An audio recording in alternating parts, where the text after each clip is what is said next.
And without further ado, Dr. Newman.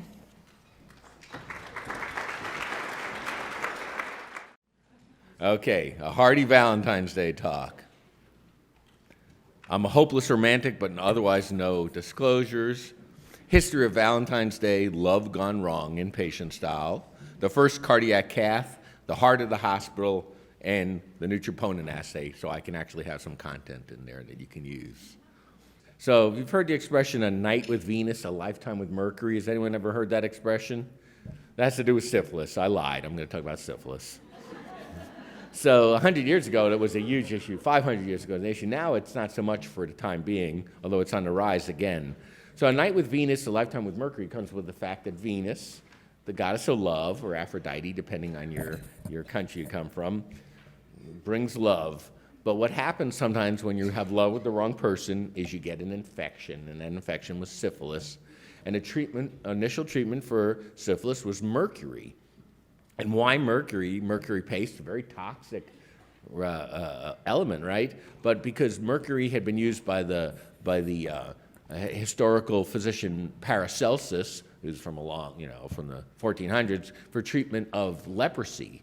And they thought syphilis was just like leprosy because of the skin lesions, so they were trying arsenic paste on it, mercury paste on it, which didn't work at all.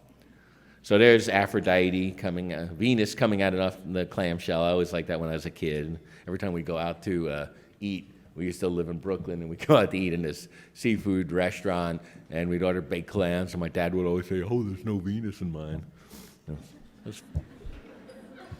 That's a heartfelt story. And on the other side is Hermes. And it's interesting, so that's Hermes, but look what he's got in his hand. That looks like a caduceus, right? But the caduceus this is kind of interesting to me, hopefully to you. The caduceus is one snake, right? So Aesculapius, who was the son of Apollo, raised by a centaur, was a healing god. His daughters were Hygeia and Panacea, who could heal and treat and prevent all disease. That's one snake. The two snakes is Hermes, it's business and a messenger. So a lot of medical societies have the two-snake caduceus, but it's really not correct historically. It's the one snake that matters. But nonetheless, he's got one, and they had fun. So anyway, so mercury was the treatment. No one really understood where syphilis came from. John Hunter came along, and we're going to talk a little bit about self-experimentation, because sometimes that happens on Valentine's Day.